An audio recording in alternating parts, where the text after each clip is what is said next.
दुर्भिक्षं देवलोकेषु मनूनामुदकं गृहे एता वाचः प्रवदन्ति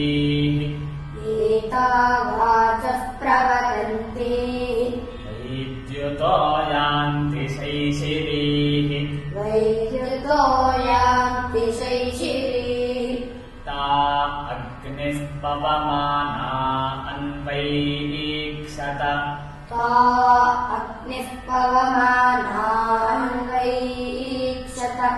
इह जीविकामपरिपश्यन्